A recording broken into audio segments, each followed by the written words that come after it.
കോഴിക്കോട് കുറ്റ്യാടിയിൽ ഇന്നലെ ഭൂചലനം അനുഭവപ്പെട്ട പ്രദേശത്ത് വിദഗ്ധ സംഘം പരിശോധന നടത്തി. കഴിഞ്ഞ 2 ദിവസങ്ങളിൽ തുടർച്ചയായുണ്ടായ ഭൂചലനത്തിൽ നാട്ടുകാർക്ക് ആശങ്കയുണ്ട്.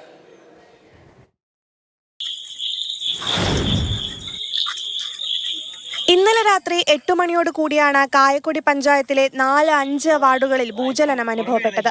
1.5 കിലോമീറ്റർ പരിധിയിൽ വെള്ളിയാഴ്ച രാവിലെയും ഭൂചലനമുണ്ടായിരുന്നു. തുടർച്ചയായുണ്ടായ ഭൂചലനത്തിൽ പ്രദേശവാസികൾ ആശങ്കയിലാണ്. വലിയൊരു ശബ്ദമാണ് കേട്ടത്. പക്ഷേ ഞാനിപ്പോൾ അവിടെ ഇരിക്കുമ്പോൾ മേലെ എന്നൊരു ശബ്ദം ഇങ്ങനെ ഞാൻ വിചാരിക്കും എൻ്റെ തലയിൽ ആരോ വന്നിട്ട് എന്തോ ഇടുന്നത് പോലെയാണ് എനിക്ക് തോന്നുന്നത്. വലിയ ശബ്ദമായിരുന്നു. അപ്പോൾ ഞാൻ വിളിച്ച് ഇവിടെ എൻ്റെ മോളുണ്ടായിരുന്നു കാലിൽ പ്ലാസ്റ്റർ ഇട്ട് കിടക്കുന്ന, അവൾ പുറത്തേക്ക് തുള്ളി പേടിച്ച്. 2 ദിവസമായിട്ടാണ് ഇങ്ങനെയൊരു അനുഭവം ഈ ഭാഗത്തുള്ള ജനങ്ങൾക്ക് അനുഭവപ്പെടുന്നത്. ഒരു 1.5 കിലോമീറ്റർ ചുറ്റളവിൽ വലിയ ശബ്ദത്തോടു കൂടിയുള്ള ഒരു ജർക്കിംഗ് ആണ് ഇവർക്ക് അനുഭവപ്പെട്ടിട്ടുള്ളത്. എന്തായാലും ജനങ്ങൾ ആശങ്കയിലാണ്. ഈ ആശങ്ക അകറ്റുവാൻ വേണ്ടി സർക്കാരിൻ്റെ ഭാഗത്തു നിന്ന് നല്ല ഇടപെടലുകൾ ഉണ്ടാകുമെന്ന് ഞങ്ങൾ ജനങ്ങൾക്ക് ഉറപ്പ് നൽകിയിട്ടുണ്ട്. സംസ്ഥാന ദുരന്ത നിവാരണ അതോറിറ്റി വിശദമായ പഠനം നടത്തിയാലേ ചലനത്തിന്റെ കാരണം വ്യക്തമാവുകയുള്ളൂ. ഭൂമിക്കടിയിൽ ചെറിയ അനക്കങ്ങൾ ഉണ്ടായതാകാം ചലനത്തിന്റെ കാരണമെന്നും ആശങ്കപ്പെടേണ്ടതില്ലെന്നും പ്രദേശത്ത് പരിശോധന നടത്തിയ ജില്ലാ ജിയോളജി വകുപ്പ് വ്യക്തമാക്കി.